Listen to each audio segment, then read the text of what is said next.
Алмабек Насырханович, эми ишкерлерге жеңилдетилген, оңойлотулган мындай, анан ошол эле салык төлөөдөн качпай турган жакшы тартип орноп турганы бул жакшы көрүнүш.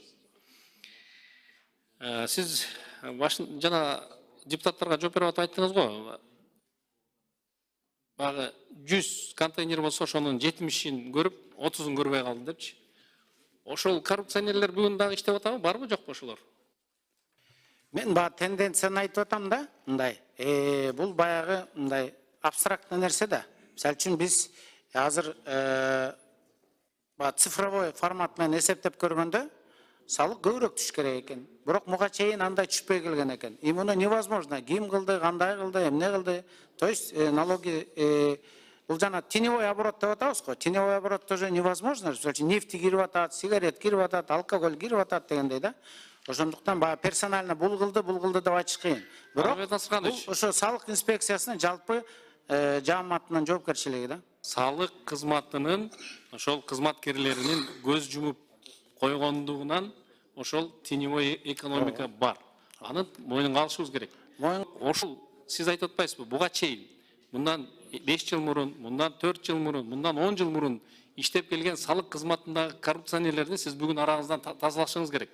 Жок кылышыңыз керек. Бүгүнкү алар кебиркилер азыр отурат, налоговый кызматынын райондук башында отурат, орун басарлары болуп отурат. Сиз алар менен бүгүнкү күндө иш алып бара албайсыз. Жаш, таза коррупцияга аралашпаган мамлекетке күйгөн биздин жаштарыбыз көп бүгүнкү күндө. Ошолордун баардыгын жумушка тартышыңыз керек, иштешиңиз керек. Ошого окшогон коррупционерлерди жок кылышыңыз керек. Аны эл билет кайсы жерде ошол коррупционерлер отура турганын. Анда сиз азыр бүгүнкү күндө элге жеңилдик кылабыз деп атпайсыздар ишкерлерге. Ошол ишкерлер менен сүйлөшсөңүз эле ошол коррупционерлерди айтып берет, мо деп эле. Ошолордун баардыгын алышыңыз керек. Мына бүгүнкү күндө ошол баягы эл көтөрүлүп, эл нараазычылык болгондуктан сиз бүгүнкү күндө салык кызматынын башына келип, ошол ишкерлерге жеңилдик болсун. Бирок салыктан дагы качпасын деген таризде сиз ишти алып барып атасыз. Бирок сиз ошол эле негизде ошол коррупционерлерди жок кылышыңыз керек ошо араңыздан. Ошондо гана алдыга жылыш болот деп ойлойм. Эми Алмабек Насырханович, жоготуу болот да сөзсүз түрдө. Мына Минэконом отурат, Бакыт мырза. Азыр бир режимден экинчи режимге өтөбүз. Азыр патентке кайра кайтып атабыз. Канча жоготуу болот эми салык бизде бюджетибизден? Барбы? Барбы?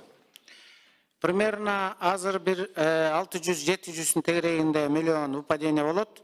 Бирок кайра бул мындай да, турбулентный. Кайра бир 2-3 айдын ичинде за счет объявления, да, бизнес ачыкка чыга баштайт, за счет объявления кайра динамика плюска кетет. 700-800 миллион? По прогнозам расчет отрицательный, ушундай. Минфин барбы, жокпу азыр Минфин жок да? Минфин, Асан мырза, салык кызматы бул Минфиндин алдындагы кызмат да. Бирок Минфин бүгүнкү күндө келип отуруш керек эле. Биз мындай да, мына биз мына январдан баштап 3 ай өттү. 3 айда 5 миллиард сом пландан ашыгы менен чыктык. Бул 5 миллиард сомдон ачыгы менен чыккандын түшүндүрмөсү өтө жөнөкөй. Биз эркиндикти полный бердик бизнеске. Азыр сурасаңар, бирөө текшерип атабы? Мен 3 приказ кабыл алгам. Текшербегиле, штрафовать этпегиле, ошо жолобогуле эчимге деп. Элге да ишенген үйрөнгүлө деп. Пожалуйста, 5 миллиард сом азыр при выполнении планда 3 айда. Бул деген сөз, бул баягы жана выпаденияны деле биз ушу менен жаап коебуз.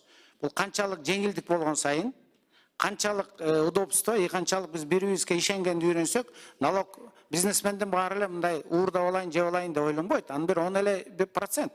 А калган 90% ошол төлөгөн салыгыбыз элибизге, жерибизге, мамлекетибизге, келечегибизге деп эле баары эле төлөп атат, отчетторун берип атат. Болгону аларга баягы тоскоолдук да кылбасаң жеңилдик болот да. Ошондуктан биз жанагы азыркы 700-800 выпадение деп атпайбызбы патенттен? Аны биз бат эле выравнивать этип кетебиз. Мындай андан көп мындай чочулаган жокпуз. Алмабек Насырханович, автотранспорт салыгы жокко чыкты. Биз 1,4 миллиардка уже жок ал жерде. Ал жергиликтүү бюджет болуп эсептелет эле. Мен Минфинден сурайын дедим эле. Ошол жоготууну Минфин ордун толуктап береби, толуктап бербейби? Бу бир. Экинчи, 12 ишкана бүгүнкү күндө салыктан толугу менен бошотулган, туурабы? Бар да ошондо.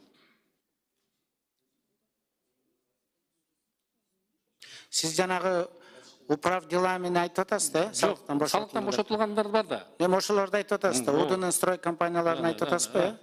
Аны списогу бизде тактасак берели. Бересиздер, жер салыгынан дагы бошотулду, ал дагы жоготуу болуп атат. Эми дагы бир мына ишкерлерге мына жергиликтүү бюджет жоготууга учурап атат. Бул сностун жергиликтүү снос деген чыгып атат да. Ошондон дагы жергиликтүү, мисалы үчүн Арсланбаб айыл аймагынан эми жайында туризмдер келет, 2-3 миллион акча түшө турган жерлер бүгүнкү күндө. Асан мырза, угуп атасыздар, сиз телефонду чукпай угуп турсаңыз, Минфин келбесе, сиз айтасыз эртеге аны. Биз айтып коюшубуз керек бүгүнкү күндө. Биз элге жолугуп келдик.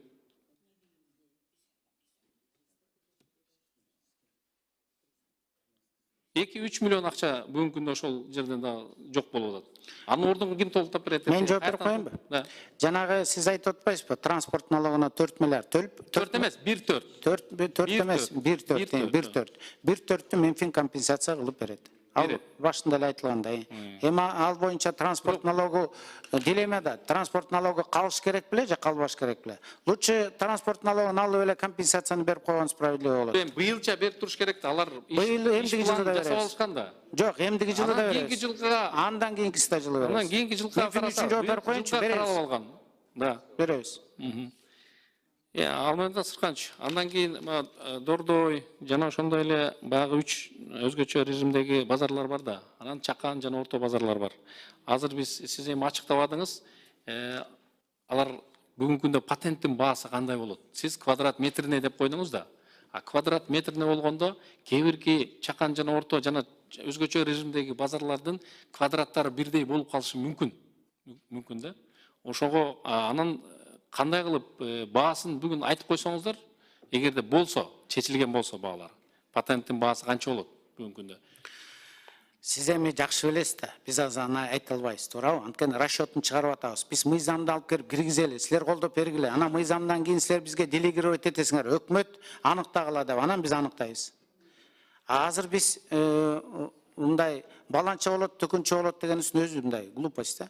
Ошондуктан сиздер колдоп берсеңиздер мыйзамды, фактически, юридически силер ошо колдоп бере элексиңер да. Патент системасына өтө элекпиз.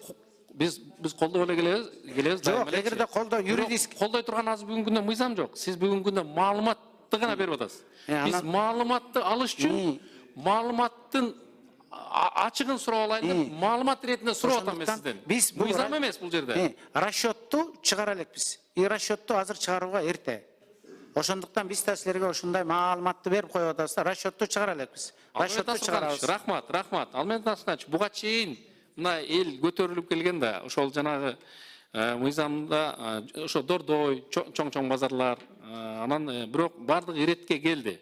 Бирок эми Кудай буйрса жакшы бир оңойлотулган, жеңилдетилген мыйзамды алып келебиз деп атасыздар да. Эми ошол дагы элибизге дагы кандайдыр бир эмени алып келбесе, нараазычылыкты. Бардыгы ордунда боло турган болсо, түз боло турган болсо, так анык боло турган болсо, жана ошондой эле бардык ишкер салыктан качпай турган, жана качыра турган эмес. Ошондой мыйзам долбоорлор келсе, биз дайыма эле колдоп келебиз, колдоп беребиз. Рахмат. Рахмат. Сөз